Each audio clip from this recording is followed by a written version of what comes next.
이제는 뭐 이제 11월 지나가는 그런 시점이기 때문에 내년 2024년을 빛낼 만한 그런 테마라든지 그런 종목에 대해서 좀 이야기를 좀 해볼까 합니다. 자, 오늘 제가 준비한 기업은 캠트로닉스에 대해서 이야기 좀 한번 소소하게 풀어볼까라고 생각드는데요. 주요 투자 포인트로 간다면 저는 무엇보다도 자율주행이 아닌가 그런 말씀을 드리고 싶습니다.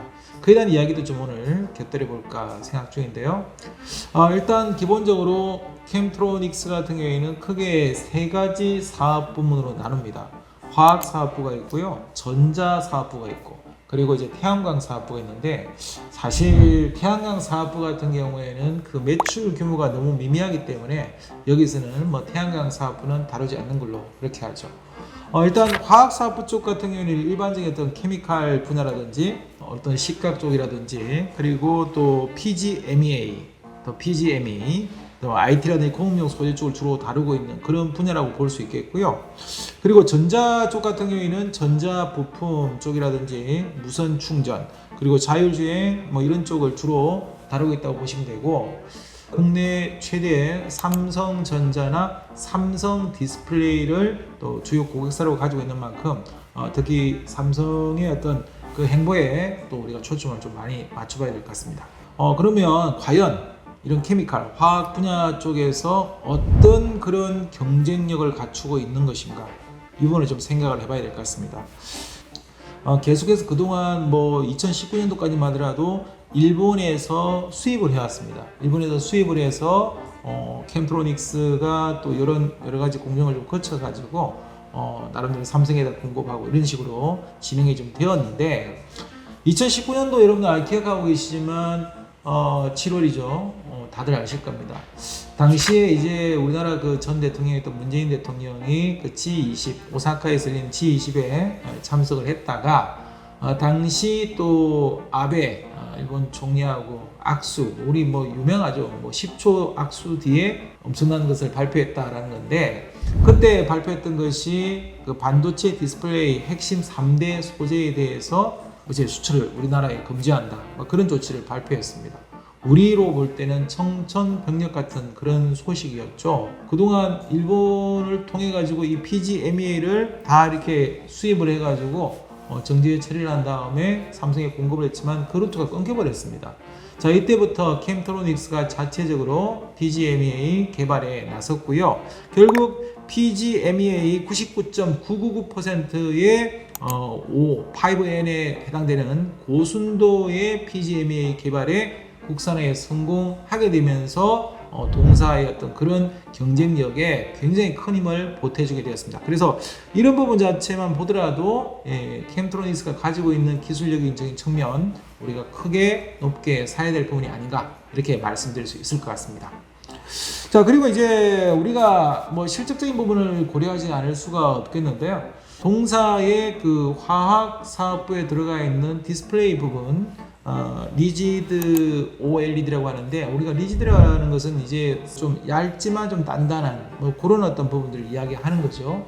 우리가 이제 리지드 OLED라고 한다면 거기서 좀 발전된 부분이 이제 플렉시블 OLED라고 할 수 있는데, 그동안은 이제 중국이라든지 이런 쪽에 중저가 폰이라든지 이런 판매라든지 그런 걸 통해 가지고 주로 이제 뭐 리지드 OLED를 좀 주로 채택을 해서 사용을 했는데, 이게 이제 기술이 발달됐어요. 기술이 발달되면서 이제 중국 쪽에서도 이제 리지드 OLED에서 플렉시블 OLED 쪽으로 이제 이 부분 기술이 진화되면서 사실 동사의 리지드 OLED 식각을 사용할 이유가 없게 돼버린 것이죠.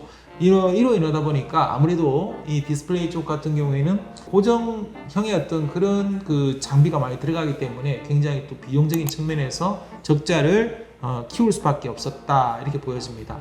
그러니까 그런 부분들이 상당히 디스플레이 쪽에 그 업황과 더불어 가지고 좀 약세를 좀 주었는데, 아무래도 이제 전체 실적적인 측면에서 본다 하더라도 이 부분 자체가 결국은 연매출, 영업이익 이런 쪽에서 어떤 적자를 낼 수밖에 없는 그런 부분이었다라고 보이면, 결국은 디스플레이 쪽이 뭔가 개선을 만들어내지 않는다면 뭐 실질적인 측면에서는 여전히 조금 어두운 단면이 있겠다, 이렇게 볼 수 있겠죠. 자, 그런데 이 부분이 이제 개선될 수 있는 조짐이 있습니다. 뭐냐 하면 2024년부터 이제 시작되는 IT OLED, 우리가 보통은 뭐 OLED 같은 경우에는 상당히 뭐 스마트폰이나 이런 쪽에만 사용되는데 이것이 이제 IT OLED 시장으로 이제 본격화되는 그런 국면이다 보여지는데, 자, 이런 IT OLED를 하이브리드 OLED 공정으로 이제 생산이 가능하게 되었습니다. 아무튼 이 하이브리드 OLED 기술적으로 어떤 변화가 되면서 공정이 어떻게 되겠습니까?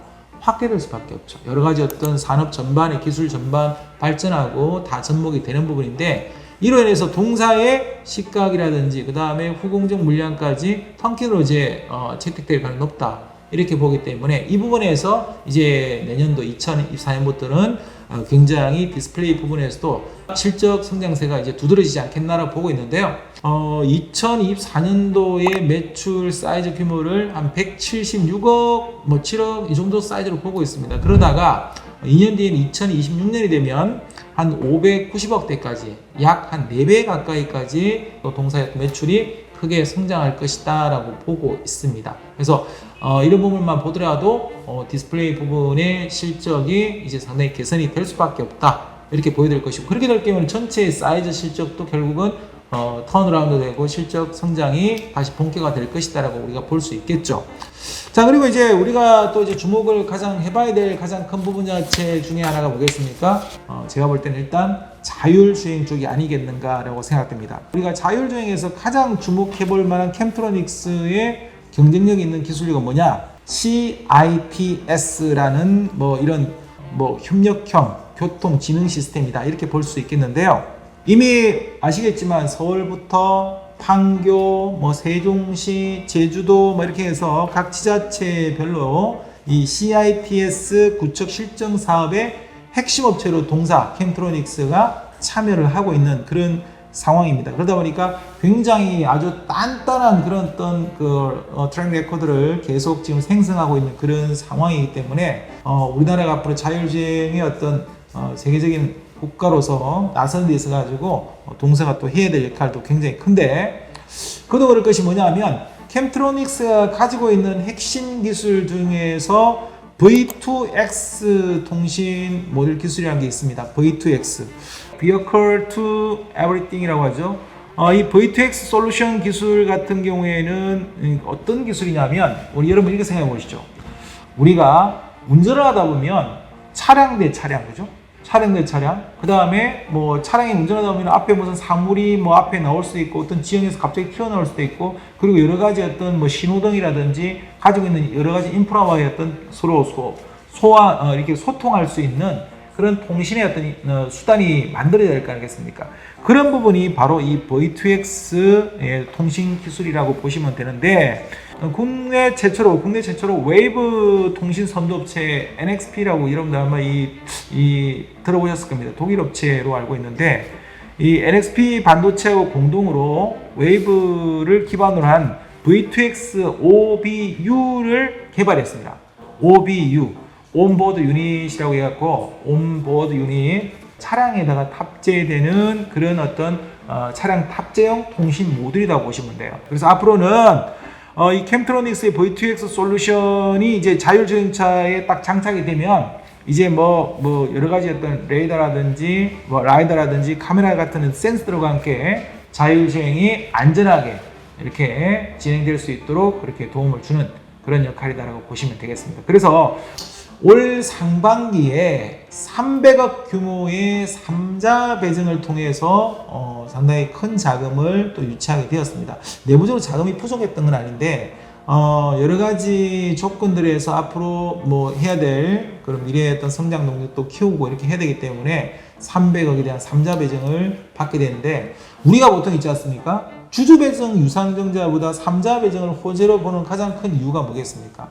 뭐 조건에 따라 약간 다르겠지만 상장 이후에 1년 뒤부터 전환할 수 있는 조건을 준다든지 그렇게 해서 그 물량들을 상당히 오래 좀 지체하기 때문에 뭐 수급적으로도 큰 어떤 요인의 부담이 없습니다. 그런데 회사 쪽으로 볼 때는 당장 300억이 들어오기 때문에 굉장히 큰 자금의 확보이기 때문에 그 신사업이라든지 추진에 대해서 동력을 크게 세게 가질 수밖에 없는 거예요.